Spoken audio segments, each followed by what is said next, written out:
ہارون رشید۔ یوں نہ اجڑے چمن بہاروں کا، یوں نہ اجڑے چمن بہاروں کا، تو سہارا ہے بے سہاروں کا۔ 7 مئی 2014 کی صبح بھی عام صبحوں کی طرح ہی ایک صبح تھی۔ حسب معمول لطیف ہواؤں کے ساتھ ساتھ پرندے فضاؤں میں چہچہا رہے تھے، جانور چراگاہوں میں لٹر مستی کر رہے تھے، مگر اس سب کے باوجود ماحول میں ایک بے نام سی اداسی شائع ہوئی تھی، جسے محسوس تو سب کر رہے تھے، مگر یہ کسی کے وہم و خیال میں بھی نہیں تھا کہ یہ کسی بڑے حادثے کا پیش خیمہ ثابت ہوگی۔ 7 مئی 2014 کا ہی دن تھا جب ہارون رشید اپنے والدین اور دیگر پیاروں کو چھوڑ کر دنیا فانی سے رخصت ہو گیا۔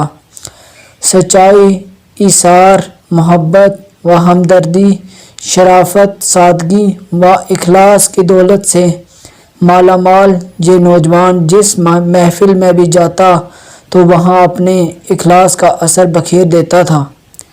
اس کی صورت مسکراتے پھول کی سی تھی۔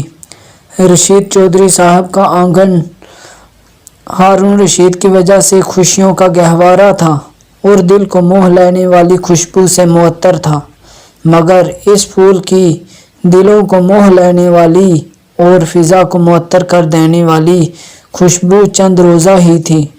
ہارون رشید کی زندگی کے دن تھوڑے تھے۔ کہتے ہیں اللہ تعالیٰ انسان کے ایام زندگی پیدائش سے ہی مقرر کر دیتا ہے، اور ہارون کی زندگی بھی اللہ تعالیٰ نے مختصر ہی لکھ رکھی تھی۔ اللہ تعالیٰ کی منشا اور منصوبوں کو بھلا کون ٹال سکتا ہے؟ وہ کائنات کا مالک ہے، وہ جسے چاہتا ہے اپنے پاس بلا لیتا ہے۔ اللہ تبارک و تعالیٰ دنیا کے آنگن سے کس خوب روح پھول کو جنت کی کیاری میں سجانے کے لیے منتخب کر لے، وہ کسی انسان کو معلوم نہیں ہوتا۔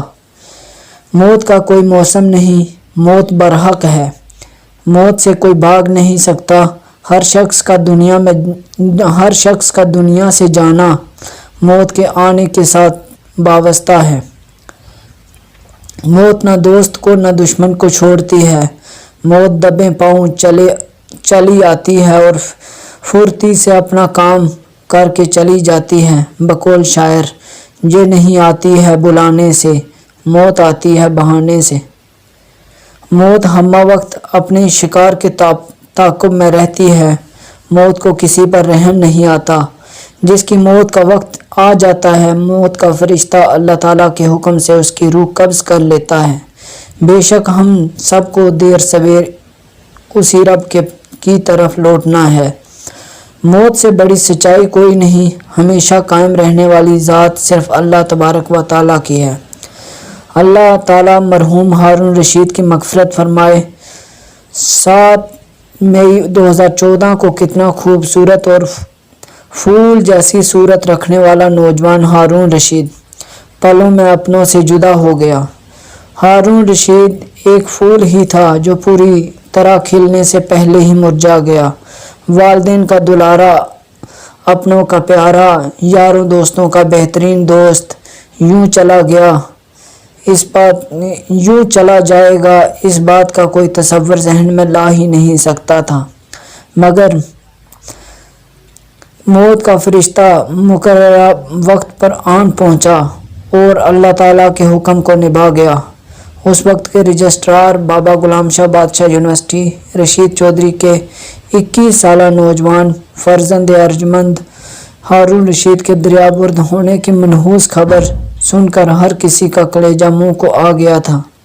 والدین، بھائی بہنوں اور دیگر احباب پر کیا گزری اس کو ضبط تحریر میں لانا ممکن ہی نہیں۔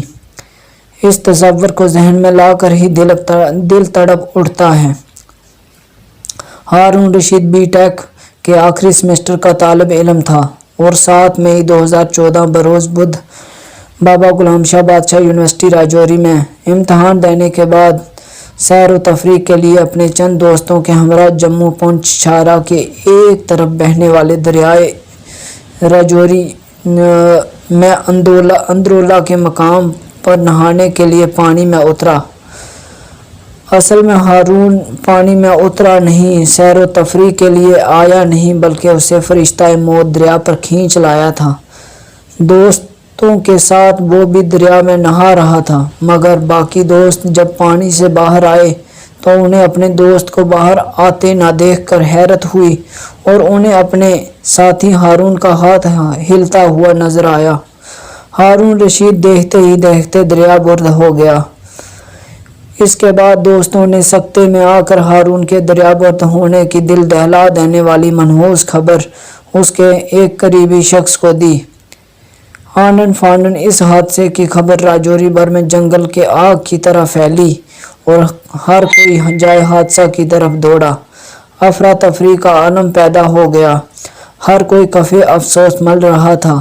پولیس اور سول انتظامیہ کے آفیسران، بابا غلام شاہ بادشاہ یونیورسٹی کے اس وقت کے وائس چانسلر پروفیسر ارشاد حمال صاحب، عملہ اور ہارون رشید کا والد رشید چودھری اندرولہ کے مقام پر پہنچے۔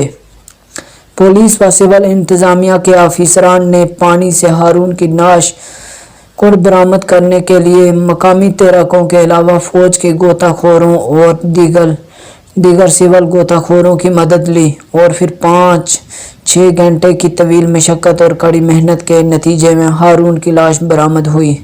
ضلع انتظامیہ راجوری، سول و پولیس، بالخصوص اس وقت کے SSSP راجوری مبشر لطیفی صاحب نے کافی تگ و دو کی اور فوج کا تعاون حاصل کر کے نعش کو برآمد کیا، جس کی وجہ سے ہارون کی نعش گلنے سڑنے سے بچ گئی۔ بلا شبہ ہارون کی حادثاتی موت ہوئی، جس پر والدین کے لیے صبر کر پانا مشکل ترین مرحلہ تھا۔ یقیناً اللہ تعالیٰ نے ہی رشید صاحب و دیگر لواحقین کو یہ صدمہ برداشت کرنے کی ہمت دی ہوگی، مگر میں اس بارے میں کیا لکھوں، کیونکہ زبان و بیان کا کوئی ایسا پیمانہ نہیں جو ایک جوان سال بیٹے کے والدین کے رنج و غم کو پوری طرح ظاہر کرنے کے اہل ہو۔ وادی کشمیر میں کتنے ہی والدین ایسے ہیں جنہوں نے اپنے لگتے جگروں کو کھویا ہے، کتنی بیوائیں ہیں جنہوں نے اپنے شریک حیات کو کھویا ہے، کتنے ہی بزرگ ایسے ہیں جن کی اکلوتی اولاد ان کو داغ مفارقت دے کر ابدی نیند سو گئی، کتنی بہنوں، بیٹیوں، بہوؤں کی عصمت لٹنے سے وہ نیم مردہ ہو گئیں، کتنے بھائی ایسے ہیں جنہوں نے اپنی بہنوں کو بیوہ ہوتے دیکھا ہوگا۔ سب کو اللہ تعالیٰ ہی صبر دینے والا ہے۔ دنیا میں بہت سے لوگ پریشان حال ہیں، ہسپتالوں میں جا کر دیکھو تو معلوم ہوگا کہ اس دنیا میں کتنے دکھی لوگ موجود ہیں۔ اپنے لگتے جگر، نور نظر کی جدائی کا غم سہنا اور صبر کرنا نہایت ہی مشکل کام ہے، لیکن ہارون کے والدین کے پاس بھی دیگر مغموم والدین کی طرح صبر کے بغیر کوئی چارہ نہیں ہے۔ وہ اپنے اس غم میں خود کو تنہا محسوس نہ کریں، بلکہ یہ سمجھ لیں ہزاروں والدین اپنی اولاد کے بچھڑ جانے سے مغموم ہیں، رنجیدہ ہیں۔ رشید صاحب اس دکھ کی گھڑی میں راکم بھی برابر شریک ہیں۔ اگر ہم ایک دوسرے کے دکھ درد کو اپنا سمجھ لیں، ایک دوسرے کے دکھ درد میں شریک ہو جائیں، ایک دوسرے کا سہارا بنیں، تو ہمیں قدر سکون ملے گا۔ اللہ تعالیٰ مرحوم ہارون رشید کو جنت الفردوس میں اعلیٰ مقام عطا فرمائے اور والدین و دیگر عزیز و اقارب کو صبر جمیل عطا فرمائے، آمین۔ آخر میں ایک شعر کے ساتھ رشید چودھری صاحب کے دل کی کیفیت کا گماز شعر خوبصورت دعا کے طور پر پیش کر رہا ہوں۔ یوں نہ اجڑے چمن بہاروں کا، تو سہارا ہے بے سہاروں کا، نظام الدین سحر۔ شکریہ، السلام علیکم۔